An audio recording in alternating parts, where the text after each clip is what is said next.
The stable door was already shut when Eli Mercer stepped inside, and for one hard second, it looked like he was the reason it had been closed. The air inside was thick with heat and the sharp smell of hay. Light slipped through the cracks in the wooden boards and cut across the dirt floor in thin gold lines. In the far corner on a pile of old straw, a young girl sat with her knees pulled tight to her chest. She wore a torn shirt that hung loose from one shoulder and barely reached her thighs. Her legs were bare, marked with bruises in shades of yellow and dark purple that had not yet faded. When Eli's shadow crossed over her, she flinched as if she expected the next blow to come from him. Eli stopped where he was. He removed his hat slowly and held it against his chest. He did not speak right away, and his eyes moved around the stall instead. He saw the iron ring bolted into the wall. He saw the short length of chain lying in the straw. He saw the latch on the outside of the door and knew at once it had been fastened from beyond the stable. Then he saw her wrists. Red marks circled them, rubbed raw. The girl swallowed hard. Her lips trembled, but she forced the words out in a cracked whisper. "My father, 3 times a day." Her eyes shifted toward a wooden post beside her. Eli followed her gaze. Carved into the post were 3 shallow cuts, clean and even. Not wild scratches, not careless marks, 3 straight lines. Morning, midday, night. She did not cry. That was what struck him most. There were no tears left in her eyes, only a quiet waiting. "He drinks," she said softly. "Ah." Then he locks the door. Eli felt something move deep in his chest. It was not just anger. It was shame. He had known Silas Whitfield for years, a small horse trader who spent too much time at the Long Branch Saloon in Dodge City, a man who laughed loud when he wanted cards and blamed others when he lost. Silas had once told Eli that his daughter was sickly and hard to manage. Folks in town had whispered that Silas owed money and that a piece of land in his daughter's name might help clear his debts. What Eli saw in that stall was not sickness. It was control. The girl's name was Clara Whitfield. She was 18, old enough to speak for herself. But in Ford County, a father's words still carried heavy weight, and daughters were expected to obey without question. Clara watched Eli the way a trapped animal watches a man holding a rope, waiting to see which side he stood on. Outside, boots crunched on gravel. Silas Whitfield was coming back from the well. Eli's mind worked fast. If he walked away now, Clara would count 3 more marks before the sun went down. If he stepped between father and daughter, he would step into trouble. The law in Dodge City did not always favor girls over fathers. Eli had once watched a drunk man break his own home apart. He had stayed quiet then. He had told himself it was not his business. He had hated himself for that silence ever since. He was not about to do it again. Silas stopped short when he saw Eli standing by the stable door. He set his bucket down slowly and wiped his mouth with the back of his hand. He smiled, but the smile did not touch his eyes. She gets dramatic in the heat," Silas said lightly. "Girl's got a wild streak." Eli did not answer at once. He stepped just enough to block Silas's view into the stall. "She's locked in," Eli said calmly. Silas shrugged, as if it meant nothing. "She runs off. I keep her close. That's called raising a child." Clara stayed still behind him. She did not speak. She did not defend herself. She only watched. Eli had come to buy a bay gelding. Instead, he had found this. "I'll take the gelding," Eli said steady, "and I'll hire her for the drive back to my ranch. I need help. I'll pay fair." Silas's smile faded.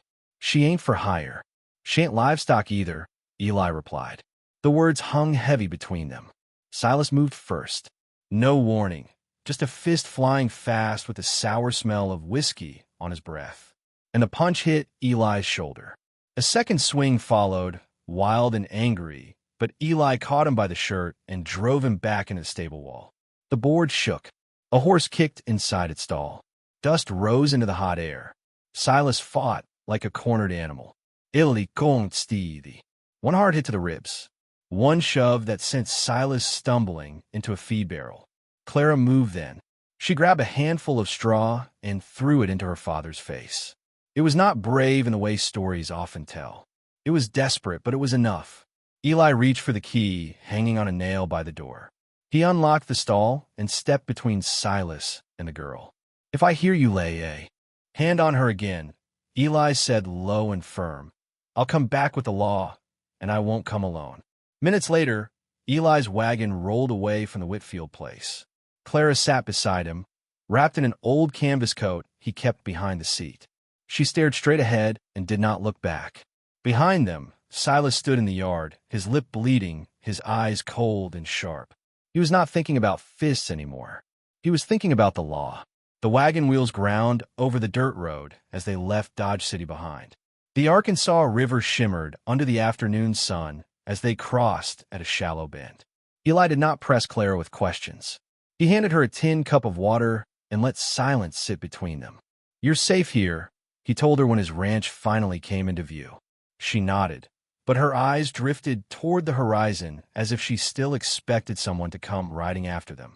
That first evening, when the sun began to sink and shadows stretched long across the yard, Clara stiffened. Eli noticed the way her shoulders tightened. He knew it was one of the hours she had carved into that post. Morning, midday, night. Instead of speaking about it, Eli handed her a bucket and asked her to help feed the horses. They moved from stall to stall together. The simple work filled the space. The moment passed without a locked door, without heavy boots stepping toward her. When the sky darkened and nothing happened, something small shifted inside her. Not trust, not yet, but maybe the start of it. The next morning, Eli rode into Dodge City and stepped into the sheriff's office. Tom Callahan sat behind his desk with his boots resting on top, hat tipped back. He listened as Eli spoke. He did not interrupt. Lock stall, Eli said, marks on her wrists. 3 times a day. Tom rubbed his jaw slowly. Oh, you stepped into something, he said at last. I know. Tom leaned forward. Silas filed a complaint this morning. Says you kidnapped his daughter. The words settled heavy in the room. In this county, Tom added carefully, a father still carries weight. Eli understood what he meant. Blood often spoke louder than bruises. When Eli returned to the ranch that afternoon, Clara stood by the fence watching the road. She must have felt it before he saw it. Just before sunset, she spoke without turning around. He won't stop, she whispered. Eli followed her gaze. Far down the road that led from Dodge City, a thin line of dust was rising into the summer sky. The line of dust grew, thicker as it moved closer, rising slow and steady against the pale Kansas sky. Clara did not run. She did not hide. Well, she simply stood there with her hands resting on the fence rail, her face calm in a way that did not match the fear sitting deep in her eyes. Eli stepped forward until he stood slightly in front of her. He counted 3 riders. Silas rode in front. 2 men followed behind him, both from town. The kind who spent more time leaning against saloon walls than mending fences. Their hats were pulled low, their faces hard. No badge in sight. The riders pulled up sharp in the yard.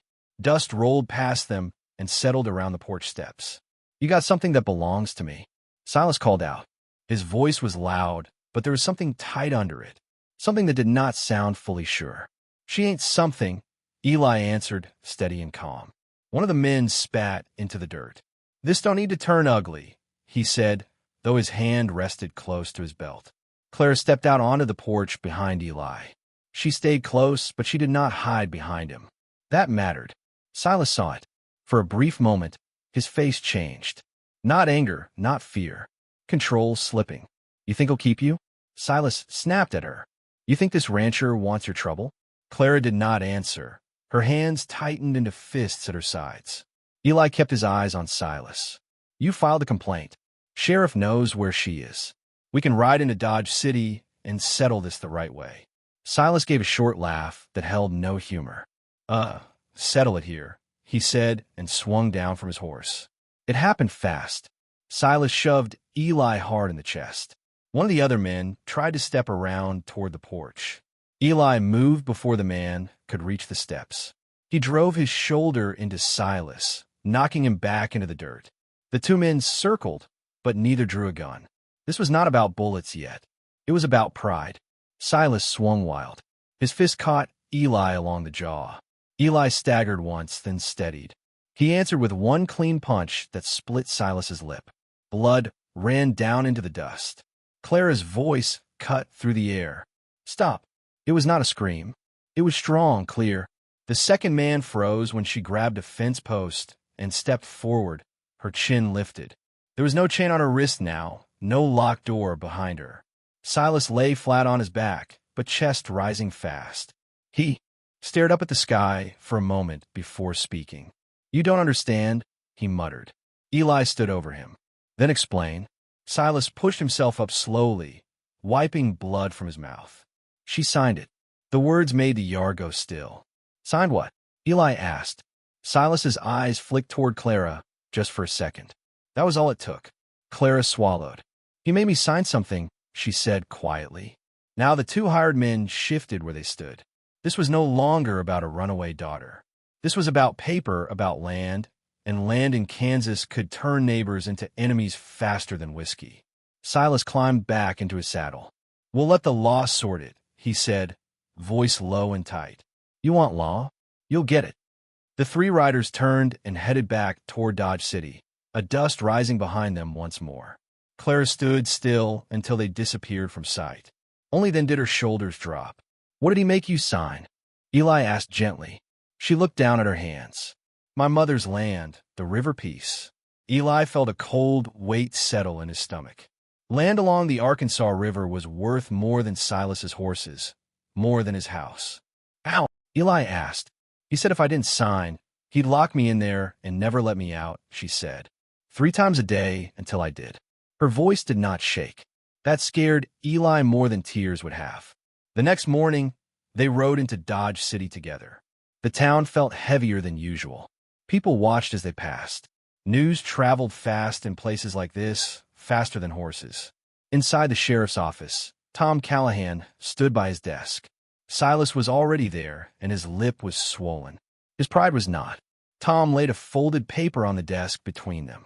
"A transfer of land," Tom said, "from Clara Whitfield to Silas Whitfield." He looked at Clara. "Did you sign this?" "Yes," she answered. "Did you sign freely?" The room went quiet. Even Silas held his breath.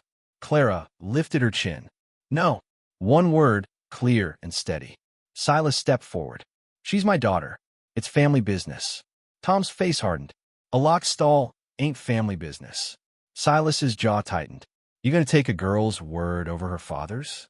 Tom did not answer right away. He looked at the red marks still faintly visible around Clara's wrists. He looked at Eli, standing beside her, not speaking for her, only present. "In this county," Tom said slowly, "a father has rights. But he don't have chains." Silas tried to argue. He spoke about discipline, about disobedience, about a girl who ran wild. Clara did not interrupt. She simply stood there. Tom finally nodded toward one of his deputies. "Take him." Silas's face turned pale for just a moment before anger covered it again. "This ain't over," he said as they led him away. By sundown, the story had spread from the Long Branch Saloon to the church steps. Some folks said Eli had done right. Others muttered that a man had the right to raise his own child. But the paper was set aside for review, and Silas Whitfield sat behind bars for holding his daughter against her will. That night, back at the ranch, Clara stood near the fence again. The sky burned orange and red before fading into deep blue. "It was always at sunset," she said softly. Now Eli knew what she meant. One of the 3 times they waited together. The light faded. The wind moved through the grass. No one came. No boots crunched on gravel. No key turned in a lock. Clara let out a slow breath. For the first time since Eli had seen her in that stall, her eyes filled with tears. "I thought no one would ever believe me," she said. Eli rested his forearms on the fence beside her. "Sometimes," he said, "it only takes one person to stand up." She looked at him, then, not as a trapped animal watching a rope, but as someone starting to believe the rope had been cut. Still, deep inside, Eli knew this was not finished. Silas was not the kind of man to let go easy, and Dodge City had a way of changing its mind when money and land were involved. Out in the dark, far beyond the ranch lights, and a single rider moved along the road, watching and waiting. The rider did not come through the front gate. He stopped far enough from the ranch house to stay hidden by the dark. Eli saw the shape of horse and man against the faint line of the horizon. He did not reach for his rifle. He simply watched. Clara stood beside him on the porch. She felt it too, that sense of being measured from a distance. "Is it him?" she asked quietly. "No," Eli said after a moment. "Silas is still in a cell." The rider turned his horse slowly and disappeared back down the road. But the message had been sent. This was not over. 2 days later, word came from town. Silas had posted bond. Money had changed hands, and men who owed him favors had spoken up. The land. Paper was being reviewed, but it was not yet void. There would be a hearing, and the judge riding circuit would decide. Clara listened without blinking. "He'll lie," she said. "Then you tell the truth," Eli answered. On the morning of the hearing, Dodge City filled early. Wagons lined the street, horses tied to every post. The Long Branch Saloon was quieter than usual. Even the card tables felt the weight of it. Inside the small courthouse, the air was warm and still. Men removed their hats. Women whispered behind gloved hands. Silas stood on one side of the room in a clean shirt and a stiff coat. The bruise on his lip had faded to yellow. He looked calm, almost confident. Claire stood on the other side with Eli beside her. She wore a simple blue dress Eli's neighbor had given her. The red marks on her wrists had faded, but they were not gone.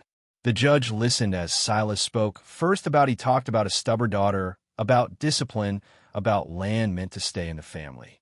He said she had signed freely, that she had been confused and influenced by an outsider. He did not once mention the stall. When it was Clara's turn, the room felt smaller. She stepped forward alone. "Did you sign this paper?" the judge asked. "Yes." "Were you forced?"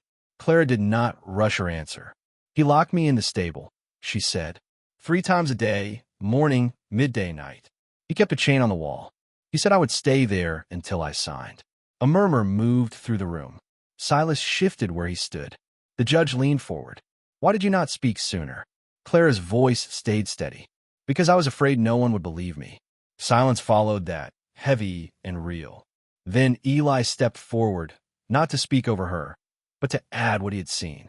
He described the iron ring in the wall, the chain in the straw, the 3 marks carved into the post. He did not raise his voice. He did not exaggerate. He simply told the truth. Sheriff Tom Callahan confirmed the red marks on her wrists when he first saw her in town. He confirmed the locked stall. Silas's confidence began to crack. "You got no proof I forced her," Silas said sharply. "She's my daughter." The judge looked at Clara again. "Did you sign because you wanted to give him the land?" "No," she said. One word, strong. The judge sat back in his chair. "A signature given under threat is no signature at all," he said firmly. "The transfer is void." The room broke into low voices, some relieved, some angry. "And as for the confinement," the judge continued, "this court does not accept chains as discipline." Silas's face drained of color. He was fined heavily and ordered to stay away from Clara. The land remained in her name. For the first time, the law had not chosen blood over truth. Outside the courthouse, Clara stepped into the sunlight and stopped.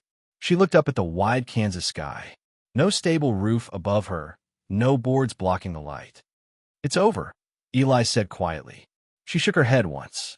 It's starting back at the ranch by the days moved slower and steadier. Clara worked beside Eli in the fields. She learned the rhythm of the land. Planting, watering, mending fence. The first time sunset came without fear. She did not notice at first. She was laughing at something one of the ranch hands had said. Then she stopped and looked west. The sun dipped low. No locked door, no boots in gravel, no key turning. Tears filled her eyes, but this time they were not from pain. Weeks passed. One afternoon, a letter arrived from a lawyer in Wichita. Silas had sold what little he had left to pay debts and fines. He was leaving Ford County. Some said he was headed south. Others said west. No one cared much where. Clara stood by the fence again, the same place she had once watched for dust rising in fear.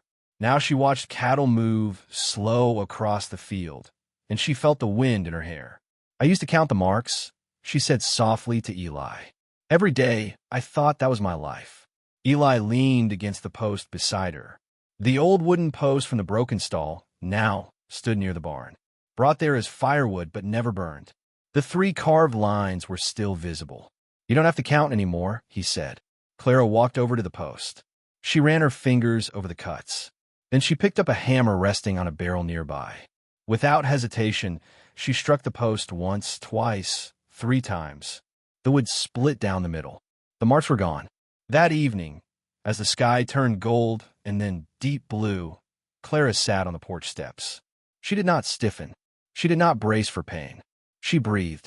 Eli sat a few feet away, giving her space, but not leaving. You didn't have to help me, she said after a long silence. Yes, I did, he answered. She looked at him. What? Eli thought about that summer afternoon. In the stable, about the chain, about the way she had not cried.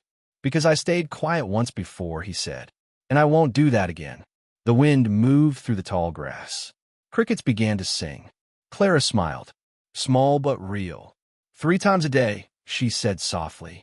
That's how often he tried to break me. She looked out at the open land, but it only took once for someone to stand between us. The ranch lights glowed warm against the dark. No dust rose on the road. No rider watched from the shadows. The clock that had once ruled her life was gone. Not because time changed, but because fear